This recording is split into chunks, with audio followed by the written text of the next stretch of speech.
प्रभु ये मेरी भूल थी, मैं स्वीकार करता हूं, लेकिन अब आपसे एक विनती है, आप भूल मत करना। मेरे पास एक कन्या है और उस कन्या को मैं आपको समर्पित करना चाहता हूं। उस कन्या को आप स्वीकार करो, उसका वर्ण करो और उसको अपना लो। पांडव खड़े सोचते हैं, भीष्म पितामह ने विवाह किया नहीं, पत्नी है नहीं, संतान कहां से आ गई कन्या।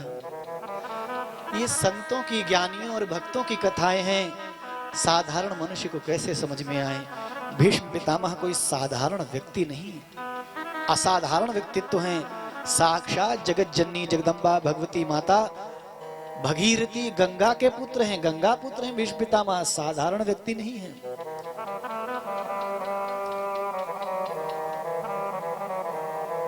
भीष्म पितामह कहते, प्रभु ये जो मेरी बुद्धि है, ये मेरी कन्या है। ये जो मेरी बुद्धि है ना, सोच समझना, सोचने समझने की जो प्रणाली, ये मेरी कन्या है, ये मेरी पुत्री है। मेरे पास आपको देने के लिए कुछ नहीं है। अब इस पिंजरे को छोड़ करके हंस उड़ना चाहता है, उससे पहले मैं चाहता हूं इस पुत्री को मैं आपको दे दूं। ये कन्या आप स्वीकार करो। इसका अर्थ क्या है? हे प्रभु, अब मैं जा रहा हूं, मेरा अंत शरीर है, अगला जन्म कर्म मेरा कैसा होगा मुझे नहीं पता, लेकिन अगर आप कृपा कर देंगे तो सब अच्छा होगा। कैसे? कि इस अंतिम क्षण पर मेरी बुद्धि आपके चरणों में लग जाए, आपकी भक्ति में लग जाए, ऐसी कृपा कीजिए।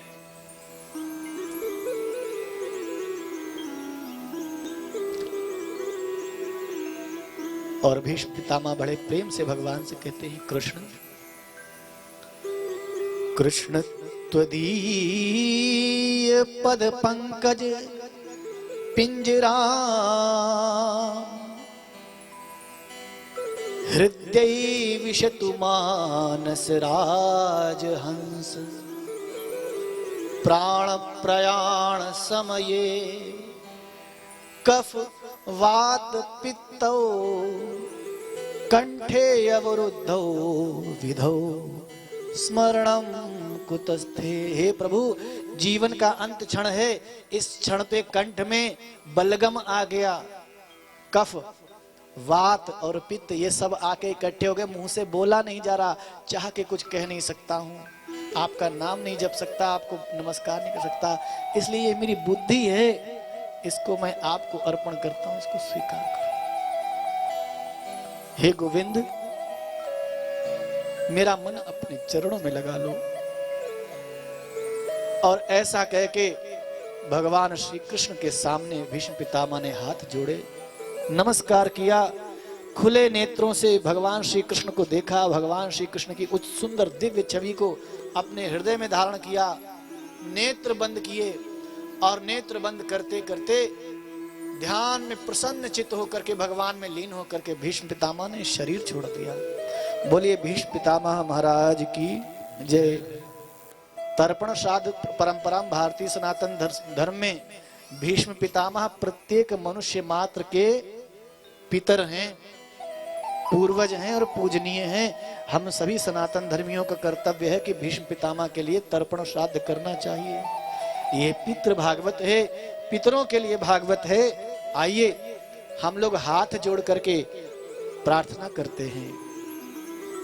हे प्रभु, बोलिए मेरे साथ, हे जगदीश्वर भगवान, यह श्रीमद् भागवत महापुराण की कथा हम जो सुन रहे हैं, इसके पुण्य प्रभाव से हमारे पूर्वजों और हमारे पूर्वजों के भी पूर्वज भीष्म पितामह को इसका पुण्य प्राप्त हो और उन भीष्म पितामह की कृपा और आशीर्वाद हमको प्राप्त हो और उन भीष्म पितामह की कृपा आशीर्वाद से हमारे घर परिवार में सुख शांति रिद्धि सिद्धि सुख समृद्धि वंश परंपरा कुल परंपरा हमेशा बनी रहे, हम पर भीष्म पितामह की कृपा बनी रहे। हाथ जोड़ करके भीष्म पितामह को नमस्कार कीजिए। हे भीष्म पितामह, आप हमारे पूर्वज हैं, हम सभी आपको नमस्कार करते हैं। बोलिए श्री कृष्ण भगवान की जय।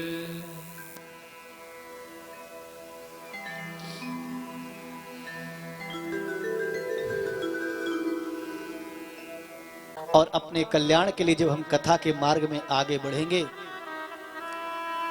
तो हम पाएंगे कि परीक्षित जी महाराज को जब श्राप हुआ कि 7 दिन में तक्षक डस लेगा,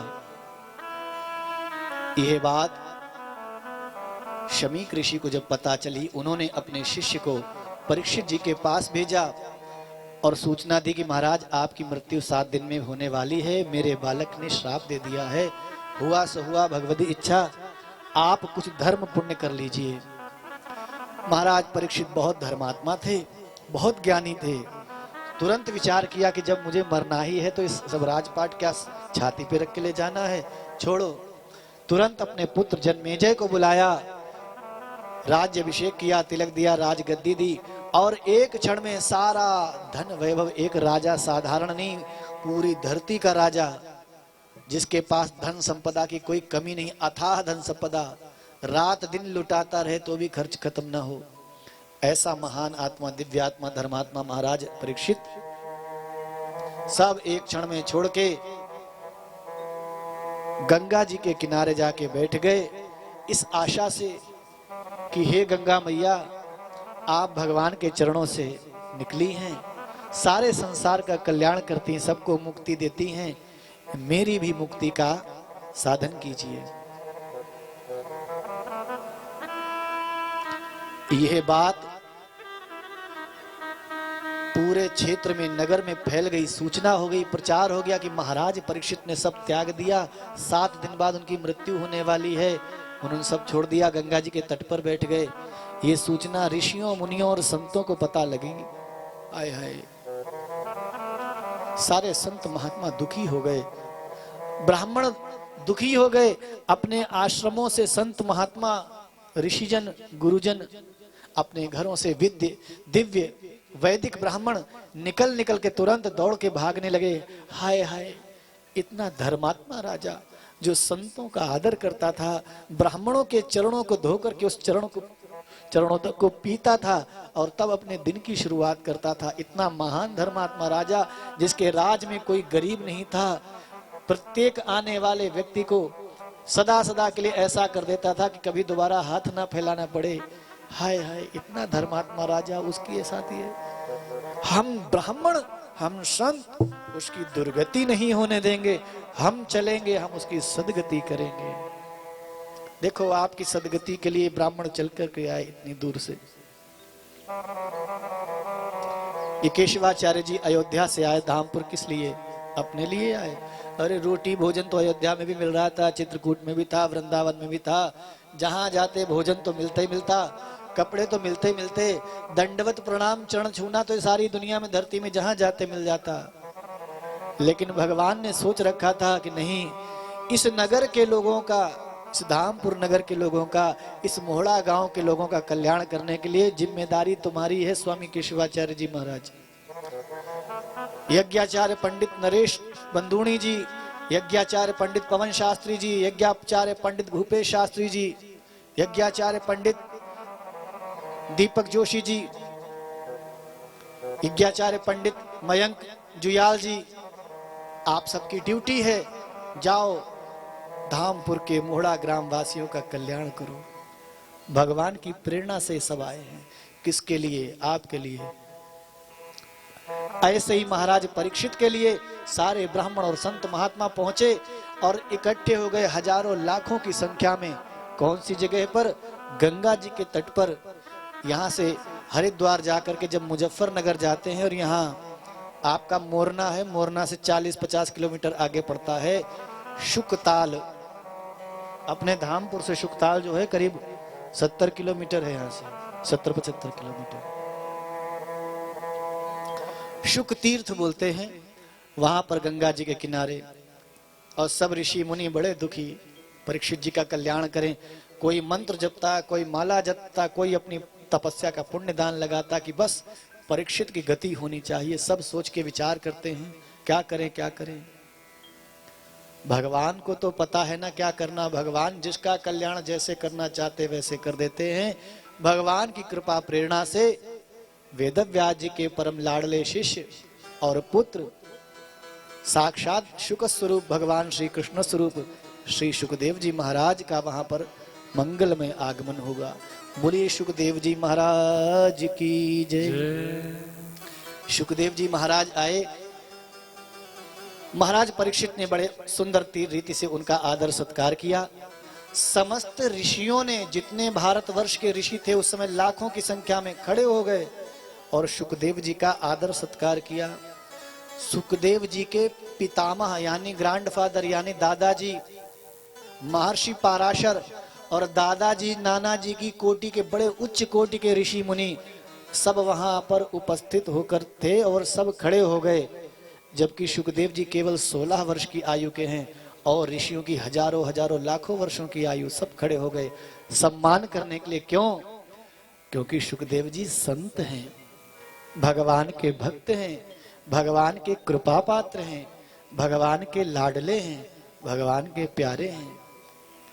भगवान के भक्त को उसकी शरीर, उसकी आयु और अवस्था से आकलन नहीं करना चाहिए। भगवान के भक्त को उसके रूप स्वरूप, उसकी आयु, लंबाई, चौड़ाई, ठिकने और बड़े होने से आकलन नहीं करना चाहिए। भगवान के भक्त को देखकर ये समझ लेना चाहिए ये भगवान के बहुत लाडले हैं और हम इनके सामने बहुत छोटे हैं। हम अगर इनके चरण पूज लेंगे तो भगवान की हमें कृपा प्राप्त हो जाएगी। इस न्याय सिद्धांत के अनुसार समस्त ऋषि मुनि खड़े होकर के सुखदेव जी का आदर सत्कार करते हैं।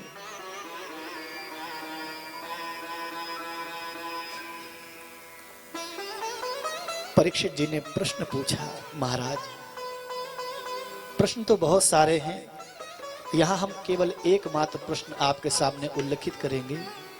परीक्षित जी ने पूछा, हे सुखदेव जी महाराज, मुझे कृपा करके ये बताइए, मरने वाले प्राणी को क्या करना चाहिए? जिसकी मृत्यु होनी है, जिसे मरना ही मरना है, उसको क्या करना चाहिए?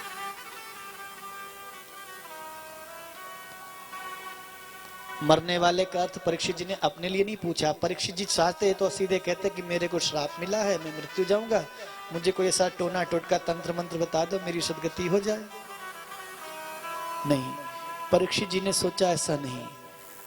कलयुग आ रहा है, संपूर्ण सनातन धर्म, हिंदू धर्म के समस्त प्राणियों की ओर से मैं ऐसा प्रश्न करूंगा जो हर मनुष्य मात्र के लिए प्रश्न बन जाए, हर मनुष्य मात्र के प्रश्न की समस्या का समाधान हो। इसलिए परीक्षित जी ने पूछा, महाराज ये बताइए कृपा करके, मरने वाले व्यक्ति को, प्राणी को क्या करना चाहिए? और सच्चाई यही है कि हम सब मरने वाले ही तो हैं, कोई अमर फल खा के थोड़ी आए हैं। आज नहीं तो कल, कल नहीं तो परसों, परसों नहीं तो तरसों, अरे एक न एक दिन तो हमारा टिकट कट नहीं है। वो रिजर्वेशन की लिस्ट में नाम लिखा है और जब नंबर आता है तो काल ये नहीं विचार करता है कि ये बच्चा है, ये बूढ़ा है, ये गरीब है, ये अमीर है, ये बहुत सुंदर है, ये बदसूरत है, ये बहुत पढ़ा लिखा है, ये बेचारा अनपढ़ है। कोई मतलब नहीं, सबके ऊपर बराबर कलम चलती है। लाओ टिकट, लाओ टिकट, चलो। टीटी होता ना ट्रेन में, कभी देखना, आप वयोवृद्ध हैं, बाल पके सफेद हैं और लड़के की उम्र का 30-35 साल का लड़का आएगा टीटी, वो आप कहोगे हाँ जी भाई साहब, बाबूजी कहना पड़ता है। आप उसकी दादा की उम्र के, आपके सामने पोता खड़ा है और आपको बाबूजी बोलना पड़ता है। और आपको बाबूजी देखो मेरे पास पैसे थे, मेरा पर्स काट लिया किसी ने। पोते की उम्र का टीटी गाली देता, अपमान करता है, अनादर करता, सम्मान नहीं करता, बड़ों का काट देता है। क्यों? क्योंकि उसकी ड्यूटी लगी है ऊपर से कि दया नहीं करनी है, तुम्हारी ड्यूटी है टिकट बनाना, और जो नहीं हो तो उस पर सीधे कलम चलाओ, चालान काट दो। क्योंकि ऊपर से आदेश है, ऐसे ही काल को परमात्मा का आदेश है कि जब जिसका नंबर आए, जिसका सीट नंबर आए, काट देना। कोई दया धर्म की जरूरत, कोई रियायत नहीं। हम सबका टिकट कटना है, हम सब मरने वाले हैं। परीक्षित जी ने पूछा मरने वाले को क्या करना चाहिए? बहुत सुंदर जवाब दिया श्री सुखदेव जी ने।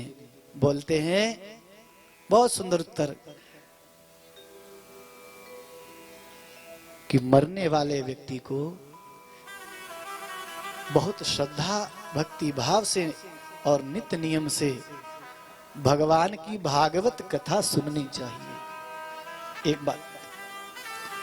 दूसरी, भगवान के नाम का कीर्तन करना चाहिए, लीलाओं का कीर्तन करना चाहिए। और एक इस प्रकार की 27 दाने की माला ले ले, क्योंकि इस माले की एक विशेषता है, बहुत बड़ी नहीं है। और इस माला को जपने के लिए शास्त्र ने एक विशेष कृपा कर दी भगवान ने। इसके लिए कोई विधि विधान नियम नहीं रखा कि नहा धो करके माला जपनी है और तिलक चंदन लगा के जहां हो जैसे हो जिस अवस्था में बैठे हो बस ये माला होनी चाहिए। अब सीताराम सीताराम सीताराम सीताराम सीताराम होना चाहिए। स्मरण, इसको बोलते हैं सुमिरनी। जहां भी हो, इसका आशय क्या है? केशवाचार्य जी यहाँ कथा कर रहे हैं, भागवत कह रहे हैं, तो मुझे तो भजन करने की जरूरत नहीं। नहीं, कथा तो है ही भगवान क्योंकि, लेकिन ये मेरा भगवान ने मुझे दी है सुमिरन के लिए। कथा तो जब होगी होगी, जब कहेंगे तब कहेंगे गाएंगे, लेकिन बीच में एक क्षण भी मिला तो बस तुरंत भगवान का सुमिरन होना चाहिए। जानते हो क्यों? क्योंकि साथ देती नहीं है किसी का, ये साथ देती नहीं है किसी का। क्या भरोसा है इस जिंदगी का, क्या भरोसा है इस जिंदगी का। साथ देती नहीं है किसी का, साथ देती नहीं है किसी का। क्या भरोसा है इस जिंदगी का, क्या भरोसा है इस जिंदगी का। क्या भरोसा है इस जिंदगी का, क्या भरोसा है इस जिंदगी का। साथ देती नहीं है किसी का, साथ देती नहीं है किसी का। साथ देती नहीं है किसी का। साथ देती नहीं है किसी का। क्या भरोसा है इस जिंदगी का, क्या भरोसा है इस जिंदगी का। क्या भरोसा है इस जिंदगी का, क्या भरोसा है इस जिंदगी का।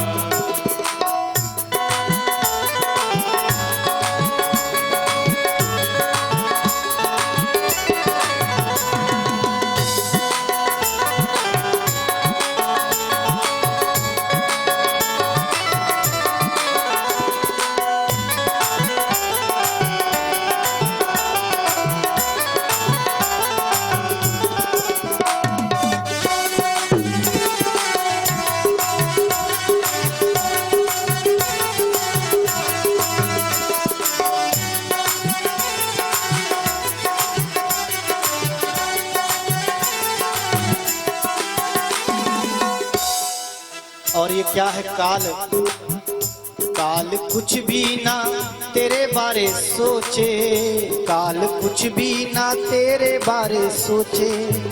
बारी आए तो तेरा प्राण नोचे, बारी आए तो तेरा प्राण नोचे। काल तेरे बारे कुछ ना सोचे, तेरी बारी पे आके प्राण नोचे। तेरी बारी में आके प्राण नोचे। तेरी बारी पे आए प्राण नोचे। तेरी बारी में आए प्राण नोचे। और हंसती खेलती है, हंसती खेलती है, हंसती खेलती है दुनिया उजाड़े। हंसती खेलती है दुनिया उजाड़े। दे देता धोखा सभी को सदा ही, देता धोखा सभी को सदा है। साथ देती नहीं है किसी का, क्या भरोसा है इस जिंदगी का। साथ देती नहीं है किसी का, क्या भरोसा है इस जिंदगी का। क्या भरोसा है इस जिंदगी का। क्या भरोसा है इस जिंदगी का। क्या भरोसा है इस जिंदगी का।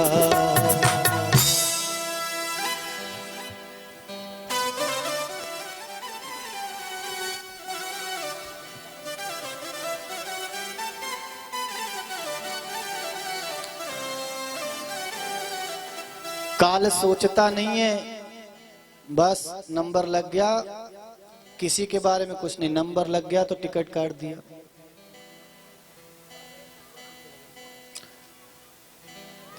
ऐसे लोगों के लिए सुखदेव जी का उत्तर है, श्रोतव्य कीर्तितव्यश्च स्मर्तव्यश्च एवच। भगवान की भागवत कथा सुननी चाहिए जीवन भर,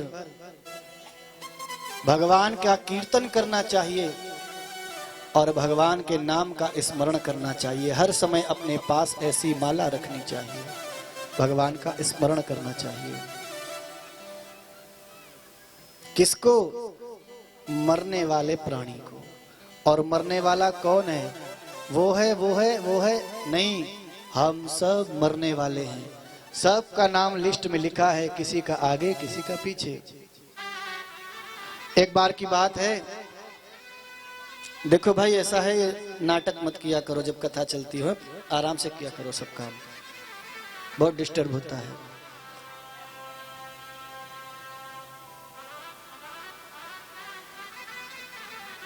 बारात एक की हो ना तो दूल्हा एक होना चाहिए। सब लोग दूल्हा मत बनो, बाराती बन के बैठो, दावत मिलेगी, खाएंगे सब प्रेम से।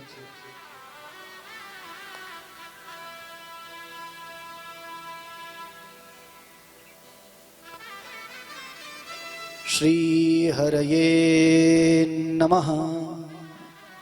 हरि शरणम। एक बार एक सज्जन अपने शहर से थोड़ी दूर एक दूसरा स्टेशन था, वहां पर जाके नौकरी किया करते थे। सच्ची घटना है। बरेली के आगे जयपुर पड़ती शाहजहांपुर, शाहजहांपुर से 10 किलोमीटर आगे अगला स्टेशन है रोजा। शाहजहांपुर से रोजा में नौकरी करते। रोजा शुगर मिल बहुत फेमस है, अंग्रेजों के जमाने की मिल है। आना जाना अप डाउन करते थे, सुबह ट्रेन से गए शाम को आ गए। 15 मिनट का सफर, ट्रेन में 10 मिनट का। स्टेशन पर खड़े हुए, ट्रेन रुक गई, किसी गाड़ी को पास कराना था। आंखों देखी घटना बतला रहा हूं मैंने अपनी आंखों से इस दृश्य को देखा है। मैं खड़ा था और यही साधु वेश, बहुत पुरानी बात नहीं, हम बैठे माला जाप रहे थे। वो गाड़ी से उतरा, फोन लगाता, हाँ हेलो क्या हो रहा। उन्हें कुछ नहीं, कितनी देर में आ रहे? बोले आ गए, रोजा पहुंच गए, गाड़ी खड़ी, क्रॉस करा रहे हैं। अच्छा खाने में क्या बनाया? अभी तो कुछ नहीं बनाया, बनाएंगे। अच्छा हाँ क्या खाओगे? पूछा गया होगा तो बोला एक काम करना, अरहर की दाल बना लेना, चावल बना लेना, भिंडी बना लेना सूखी बढ़िया करके, प्याज डाल दिए उसमें थोड़ा सा, और सुनियो वो पराठे वैसे वाले बनिए तिकोने वाले। मैं अपने आप खड़ा सुन रहा था, बता रहा है। और फोन हो गया, भोजन की बात हो गई, ट्रेन क्लियर हुई, सिग्नल हुआ, ट्रेन चलने को हुई। ये व्यक्ति पानी पी रहा था, पानी छोड़ा, मोबाइल रखा, दौड़ के भागा और पकड़ के ट्रेन दौड़ के पकड़ने की कोशिश करी। कोई पूर्व जन्म का प्रारब्ध, कोई दुर्भाग्य, केले की छिलका पड़ा था, पैर फिसला, सीधा ट्रेन के नीचे चला गया। हमने अपनी आंखों से दृश्य देखा है। जरा विचार करो, सोचो जरा, करो मन में विचार।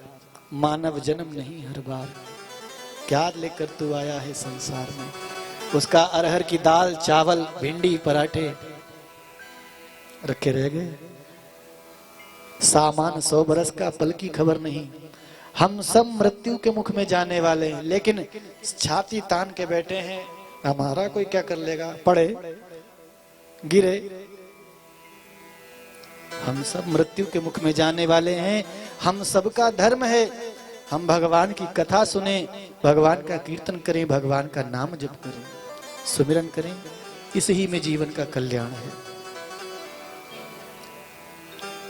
ये कैसे होगा? इसके लिए सुखदेव जी परीक्षित को नारद जी का चरित्र सुनाते हैं। कहते हैं एक बच्चा था दासी का, एक गरीब ब्राह्मणी थी, उसका एक बालक था। वो ब्राह्मणी लोगों के घर बर्तन मांज के झाड़ू पोछा करके गुजारा करती थी। पति नहीं था, केवल एक बच्चा था, छोटा सा 5 साल का बालक। एक बार की बात है, चौमासे का समय आया। चौमासे का समय यानी आषाढ़ शुक्ल पक्ष की एकादशी, गुरु पूर्णिमा से 5 दिन पहले। उनके नगर गांव में 4 संत आए, महात्मा। महात्मा लोग चतुर्मास में कहीं एक जगह टिक करके साधना भजन तपस्या करते हैं। उन संतों ने चातुर्मास व्रत की साधना का अनुष्ठान प्रारंभ किया। वे महात्मा रोज नियम से हवन करते, यज्ञ करते, आसपास के लोग गांव के आते, उनका भी आहुति लगवाते, कीर्तन भजन करते, पूजा करते। शाम को वे महात्मा कथा कीर्तन सत्संग करते, गांव के लोग आके कीर्तन सुन। 4 महीने ऐसे उत्सव चला। उस अवसर पर वो दासी वहां जाती। उसने सोचा मैं तो लोगों के घर काम करती हूँ, मेरा छोटा सा बच्चा है, ये कहीं लोगों में खेलने कूदने भटकने में बिगड़ ना जाए, इसका जीवन नष्ट ना हो जाए, क्योंकि बाप का साया नहीं, बाप नहीं, बच्चा बिगड़ गया तो दुनिया में सारी में नाक कट जाती। तैने क्या सिखाया? बाप जिंदा है तो कहता है माँ से तैने क्या सिखाया, और जब बाप ही नहीं तो सारी नाक कटना नहीं है। इसलिए उन महात्माओं से निवेदन किया, महाराज ये मेरा बालक है, मैं आपकी सेवा कर दिया करूंगी और तो कुछ नहीं कर सकती, गरीब नहीं हूं, इस बालक को आप अपनी सेवा में रखो। संतों ने कहा ठीक है, छोड़ दो, लेगा रहेगा। वह ब्राह्मणी सुबह शाम संतों के पास जाती, झाड़ू पोंछा कर देती, सेवा करती, हवन की सामग्री लकड़ी फूल फल सब तैयार कर देती, संतों के लिए भोजन बना के शुद्ध पवित्र रख देती और फिर अपना दिन भर काम करती। वो बालक छोटा सा उन संतों के पास बैठता। उन संतों ने देखा बच्चा तो ठीक है, आओ बेटा बैठो यहाँ। संतों ने कहा देख बेटा, हम लोग वैष्णव संत हैं, हर किसी के हाथ का छुआ हुआ पानी नहीं पीते, अन्न जल नहीं ग्रहण करते, और तू बच्चा सीधा है। जो वैष्णव होते हैं, विष्णु दीक्षा संपन्न होते, उन्हीं के हाथ का अन्न जल हम ग्रहण करते हैं, अन्य सबके घर का नहीं। चल तुझे हम पहले भगवान का वैष्णव बनाते हैं। उन संतों ने कृपा करके ऊर्ध्व पुंड्र तिलक मस्तक पर लगाया, गंगा जल से शोधन किया, कान में गुरु मंत्र अष्टाक्षर नारायण मंत्र की दीक्षा दी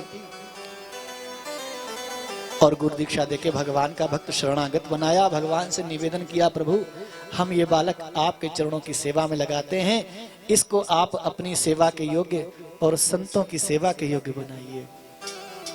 देखो संतों की कृपा क्या है, एक क्षण में कृपा कर दी, उस बालक को साधारण से असाधारण बना दिया। एक क्षण में साधारण प्राणी का संबंध परम पिता परमात्मा जगदीश्वर के साथ जोड़ दिया। ये संत कृपा है, गुरु कृपा है।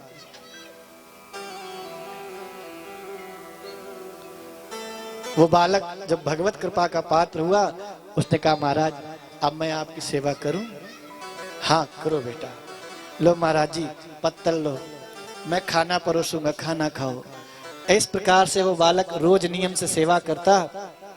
और संत महात्माओं ने सोचा इस पर कृपा करनी है, तो संत लोग उन पत्तलों पर भोजन पाते और पाने के बाद थोड़ा थोड़ा भोजन उन पत्तलों में छोड़ देते। इसको हमारे संत समाज में कहा जाता है सीथ प्रसादी। संत जनों की, गुरुजनों की जो जूठन है उसको सीथ कहते हैं। सीथ शब्द का यहाँ अर्थ होता है जिसमें संतों की साधना और तपस्या का प्रभाव होता है, जिसको खा लेने मात्र से मनुष्य को बहुत बड़े तप और पुण्य की प्राप्ति हो जाती है, उसका सदा सदा के लिए कल्याण हो जाता है। वे संत जन कृपा पूर्वक थोड़ी जूठन छोड़ देते। नारद जी देखते, नारद जी कहते महाराज अगर आपकी आज्ञा हो तो हम ये खा लें, भूख लग रही है, कुछ बचा तो है नहीं, यही है। संतों ने तो कृपा करके पहले ही छोड़ा, बोले हाँ हाँ खा लो बेटा। वो बच्चा उस जूठन को खाता। 4 महीने तक संतों की सेवा करने से, संत जनों की जूठन खाने से, संत जनों का जूठा पानी पीने से, संत जनों की जूठी पत्तल चाटने से उस बालक के हृदय में दिव्य कोटि का ज्ञान प्रकट हो गया। 5 वर्ष का बालक